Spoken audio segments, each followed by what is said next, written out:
AC voltage controller using triac and diac combination connected to R and RL load.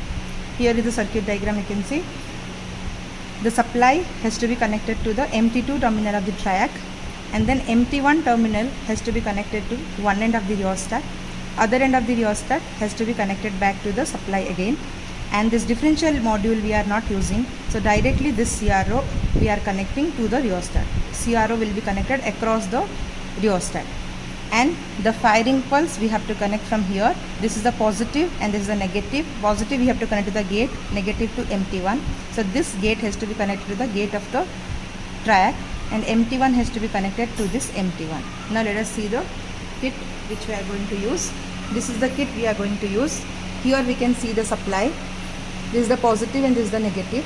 This positive we have to connect according to our circuit diagram. Positive has to be connected to MT2. Then MT1 has to be connected. MT1 has to be connected to the rheostat one end. Other end of the rheostat again connected back to the negative of the supply. Now across the CRO, across the rheostat, CRO is connected, and also across this to measure the voltage, this multimeter has to be connected. Now the multimeter again across the same terminal.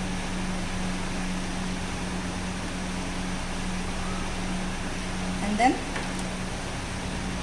gate pulse to this gate of the triac,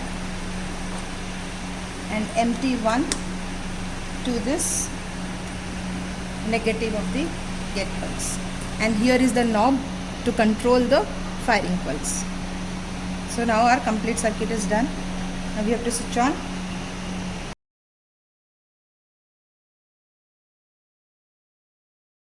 Let us switch on the kit. Once we switch on the kit, we can see on the CRO, this is the waveform.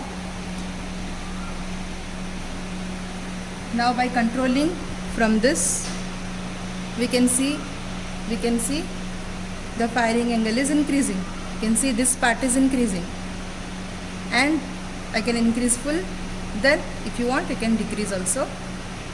Now according to our aim, we need to verify the voltage. So we have to draw this table, and we need to fill this table.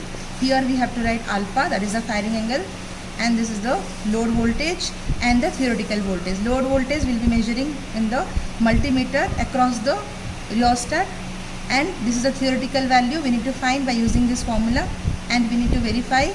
This table has to be filled with different values of alpha, the load voltage which is measured across the rheostat on the multimeter, and the theoretical value has to be found from this formula, and these two values should be approximately same for different values of alpha. Now let us see how to calculate the alpha from the CRO. From here, right now I will fix to this value.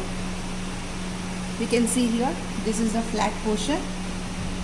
We have to measure the number of divisions.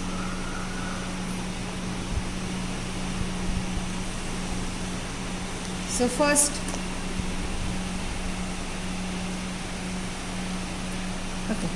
we can see from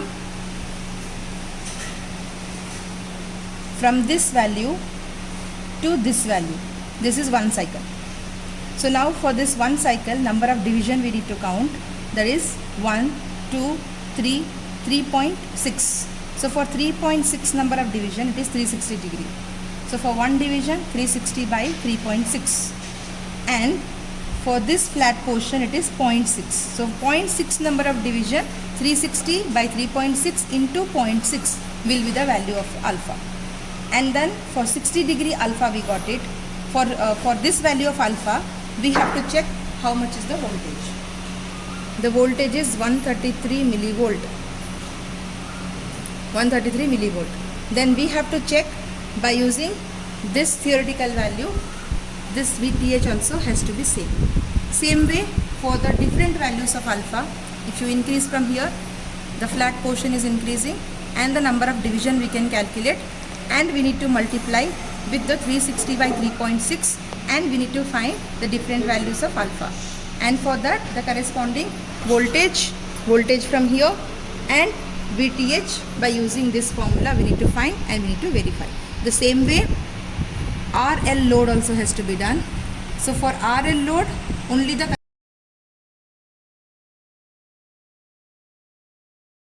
connection changes we have to do is this is the inductance box. This rheostat and inductance we have to connect in series. So how we have to connect in series? This will be connected as it is. This part I'll be removing. This has to be connected to here, and one more patch cord has to be connected. Some value, let us say 25 millihenry, that will be connected back to here. So now these two are connected in series.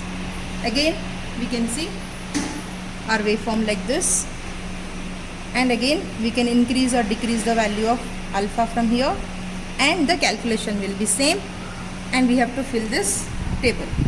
Again alpha and VL, no verification required here. So VTH theoretical value is not required, directly alpha and VL we need to find.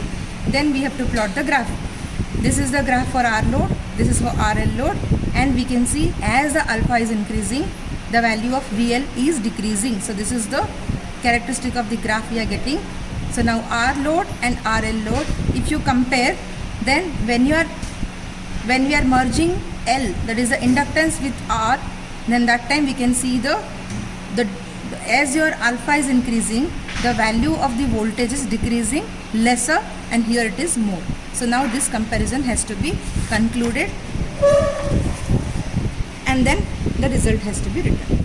And this is whatever we have observed in the CRO, that same waveform is shown over here. This is the main waveform, the input waveform, Vs the source voltage, and this is the load voltage. Here we can see the alpha. Here this is the alpha that has to be calculated manually by counting the number of division from the CRO, and that has to be tabulated over here, and then VL and VTH has to be found, the graph has to be drawn, and the conclusion, the result has to be written.